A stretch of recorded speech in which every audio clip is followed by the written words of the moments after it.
Hey everyone, Andrew here with another comic review. Now, I wanted to definitely get around to reviewing this for YouTube because this is a really big event that's been like 5 years in the making. It was started with Flash Rebirth in 2004, and this is it. This is the final act of Geoff Johns' epic run on Green Lantern with the Blackest Night event, and I am so excited about it.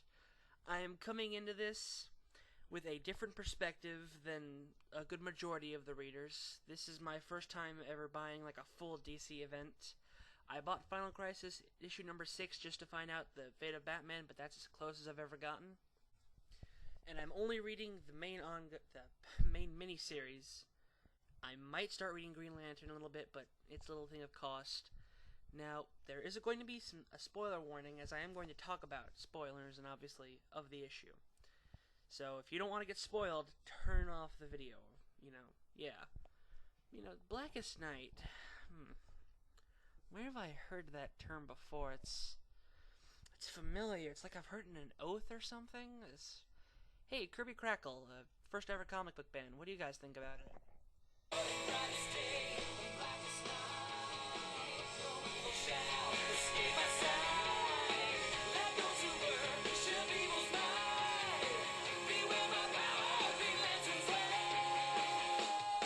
All right. Oh, yes.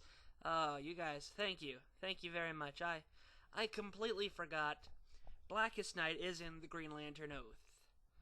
Well, now, thank you. And for those wondering, that was the Green Lantern Oath said in their song Ring Capacity. It's their latest song. Gonna be a link if you want to check out their music. It's awesome stuff. I just thought that might be fun, just to play that little quick line, because it's my favorite part of the song. Alright, enough bullshitting around. We're 2 minutes in. Let's get to the comic. So, Blackest Night, issue number 1 of 8. It's written by Geoff Johns, with art by Ivan Reis. Blackest Night number 1 is jam-packed, and it's only $3.99, but it really does feel like it should be like $4 or $5.99. This is one of the few times where I felt I got more than what it was worth. Like, it was just jam-packed. It's one of the few times when a $3.99 comic feels worth it. Because, a lot of times, they just stick the $3.99 there just to get an extra buck. I mean, let's be honest here. That's how comic book business works. But man, from page 1 to whatever the number of the final page was, it's just packed. Now, we open with Black Hand, the herald of the Black Lanterns, digging up Bruce Wayne's unmarked grave. It's such a nice, creepy, eerie tone as he's also talking to the undead master of the Black Lanterns on... what is their planet? It's in Sector 666. Sorry. But yes, this is only a couple pages, but it sets the right tone for Blackest Night, which is pretty much all about death. It's a big death comic, though it's also about technically resurrections. Now, from the opening, we pick up with Hal Jordan. He's the main narrator here, and this is on the National Day of Celebrating Fallen Heroes. It was the day that Superman died, but then it was the day Superman was resurrected. So it became a day about honoring the dead superheroes.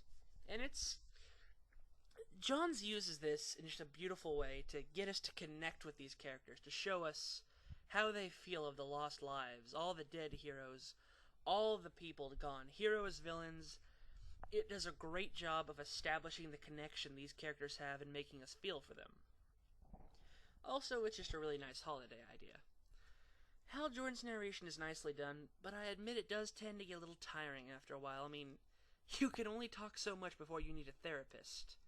I mean, he's just talking to himself. I mean, that's the thing I don't like with narration, is when it goes overboard, eventually you can only talk to yourself so much before you're just bored. I mean, you've got 3 other Green Lanterns right beside you to talk about this, I'm just saying. And speaking of the other 3 Green Lanterns, John Stewart, Guy Gardner, and Kyle Rayner, they're all very nicely done here. I thought, oh, it's just gonna be Hal. He's the only one that's gonna matter, and they're all gonna have like maybe 1 second of dialogue, and then no one cares about them.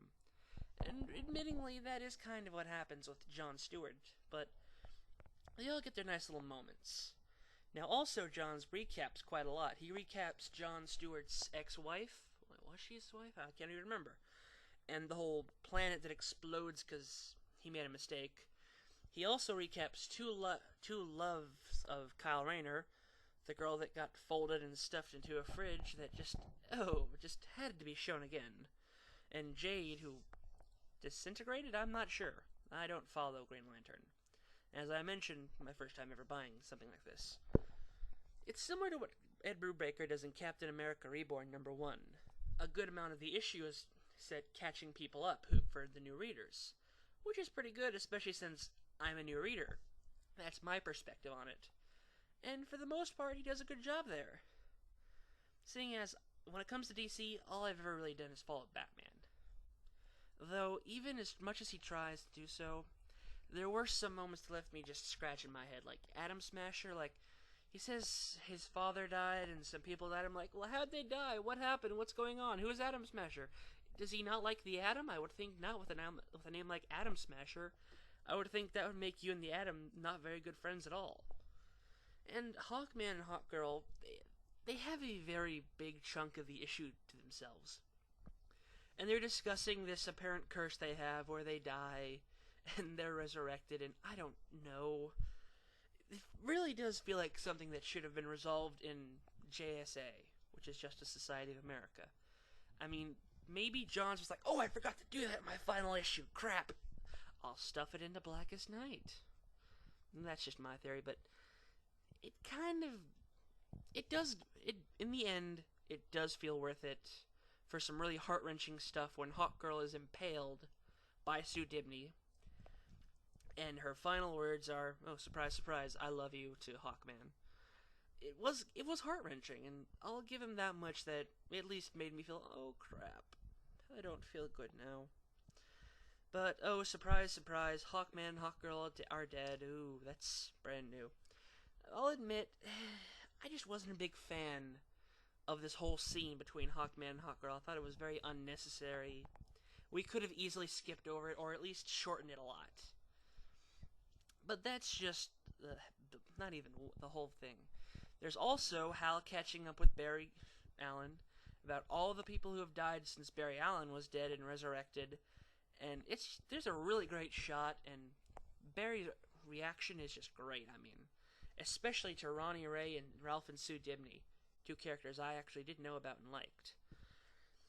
And speaking of Ralph and Sue Dibney, like I just mentioned a little bit earlier, they are resurrected as Black Lanterns, and ooh, it is creepy. Oh my god. Admittingly, also, it does get a little over the top with the gore. Like, I don't mind gore at all. I think it's just fine when it comes to comics, especially in movies usually, but wow, I was not expecting it. It was pretty over the top. Then again, I'm really complaining. I'm not really all that upset. We see other stuff like Jean's the Martian Manhunter resurrected, which sadly was spoiled for us. Oh well. We see tons of dead Green Lanterns resurrected as Black Lanterns, and it's just a crazy shot. I mean, oh my god, this image had me shaking in my boots if I had boots. I'm gonna go buy some boots now and shaking them. But, you know what, overall, Johns does a really great job with the debut issue. He has his problems. It does feel a little decompressed, and it starts off a little too slow, I'll admit. But by the end, when Hawkman and Hawkgirl are converted into Black Lanterns, it's pretty amazing. I mean, yeah, it was great.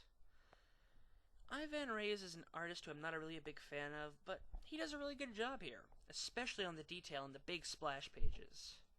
So that's all I have to say about Blackest Night. It may not be for everyone, but if you enjoy superhero comics, this is an event you should not miss out on. The writing gets a 5 out of 5, the art gets a 5 out of 5, and overall, it's a 5 out of 5, a must-have. Oh, and a final word? This review was brought to you by Kirby Crackle. Adios.